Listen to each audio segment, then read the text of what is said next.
पहिला MCQ आहे dot dot are constant per unit but change in totality. मग जेव्हा आपण कॉस्ट शीट बनवतो किंवा बजेट बनवतो तेव्हा काही कॉस्ट असतात, variable cost, fix cost, semi variable cost.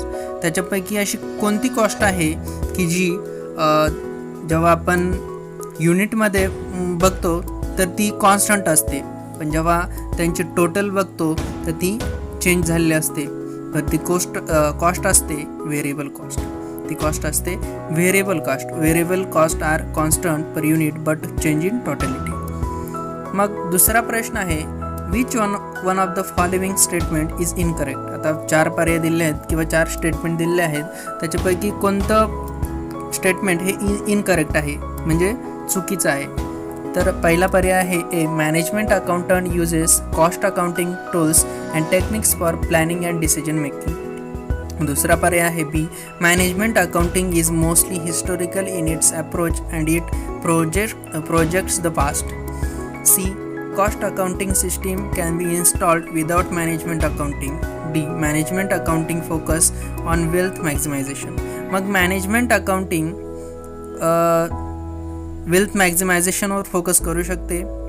cost accounting system can be installed without management accounting म्हणजे management accounting इन्स्टॉल केल्याशिवाय आपण कॉस्ट अकाउंटिंग सिस्टीम करू शकतो.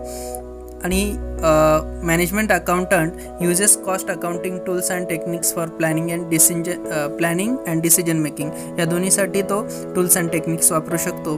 पण जेव्हा आपण मॅनेजमेंट करत असतो तेव्हा हिस्टोरिकलचा काहीही बेस नसतो किंवा पास्टचा आपण तिथे काहीही बेस घेत नसतो, म्हणून हे स्टेटमेंट काय आहे, चुकीचं आहे. मग उत्तर आहे B, management accounting is mostly historical in its approach and it projects the past. हे इनकरेक्ट स्टेटमेंट आहे.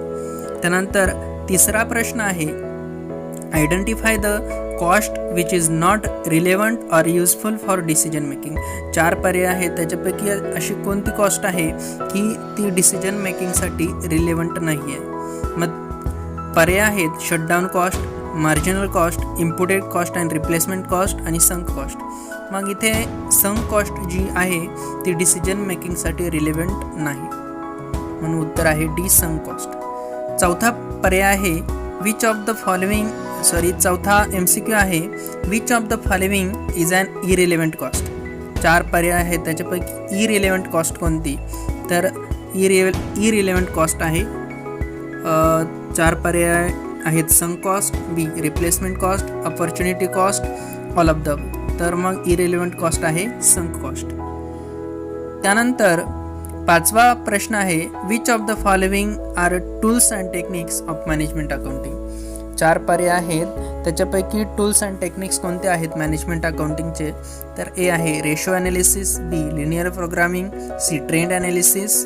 तर हे 3ही टूल्स किंवा टेक्निक्स आहेत मॅनेजमेंट अकाउंटिंगचे, म्हणून उत्तर येईल D, all of the above.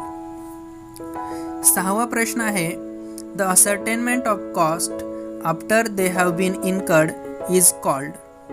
आता the ascertainment of cost after they have been incurred is called A, marginal costing, B historical costing, C differential costing, D none of the above.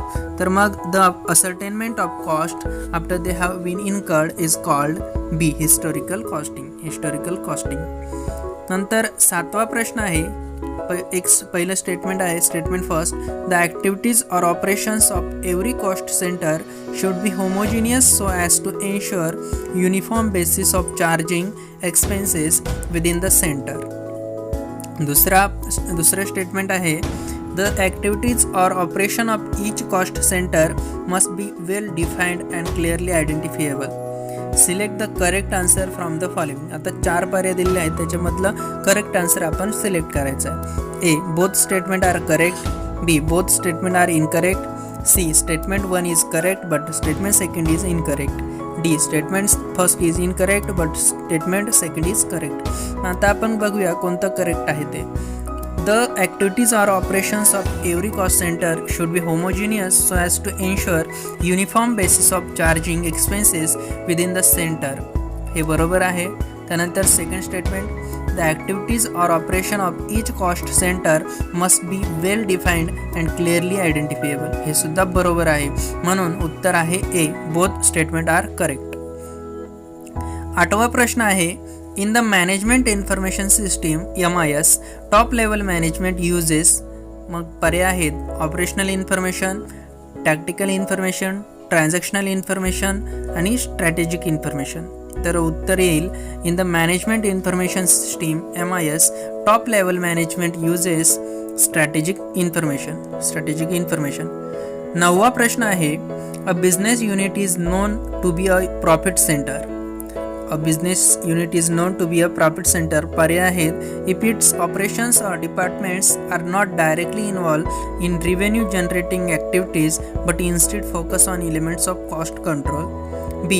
If its management is evaluated not only on revenues and expenses but also on asset investment.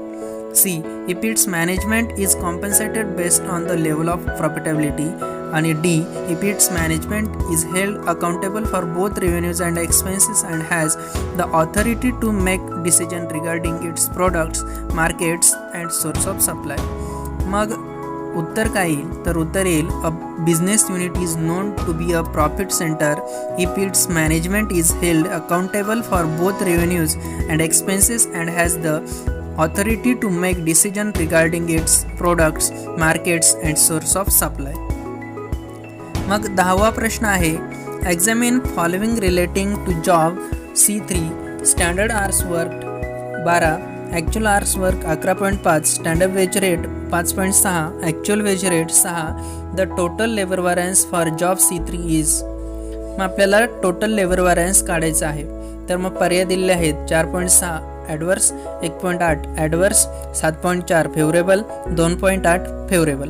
मग आता total labour वॅरन्स कसं काढता येईल? तर total labour वॅरन्स काढण्यासाठी आपल्याला काय करावं लागेल, तर ॲक्च्युअल लेबर कॉस्टमधून स्टँडर्ड लेबर कॉस्टमधून ॲक्च्युअल लेबर कॉस्ट लेस करावी लागेल. मग पहिले आपण स्टँडर्ड लेबर कॉस्ट काढूया. मग स्टँडर्ड लेबर कॉस्ट काढण्यासाठी आपल्याकडे दिलेलं आहे स्टँडर्ड आर्स वर्क किती आहेत ते 12 तास आहेत, गुणिले स्टँडर्ड वेज रेट आहे 5.6. स्टँडर्ड वेज रेट आहे 5.6. मग 12 गुणिले 5.6 किती येतात? तर ते येतात 1272, 2, 12 पंचे 60 आणि 6 7 67.2 वजा त्याच्यामधून वजा करायचं ॲक्च्युअल लेबर कॉस्ट किती? तर मग ॲक्च्युअल लेबर कॉस्ट काढण्यासाठी ॲक्च्युअल आर्स वर्क आहे 11.5 गुणिले ॲक्च्युअल वेज रेट आहे 6. मग 11.5 गुणिले 6 किती येतात? मग 6 पंचे 30, 3 11 66 आणि 3 69. तर ॲक्च्युअल लेबर कॉस्ट आली 69. मग स्टँडर्ड लेबर कॉस्टमधून ॲक्च्युअल लेबर कॉस्ट लेस केल्यानंतर आपल्याला मिळेल टोटल लेबर वॅरन्स. मग 67.2 मधून 69 गेले तर उत्तर येतं -1.8. -1.8 म्हणजे 1.8 ॲडवर्स, म्हणून उत्तर आलं B 1.8 ॲडवर्स.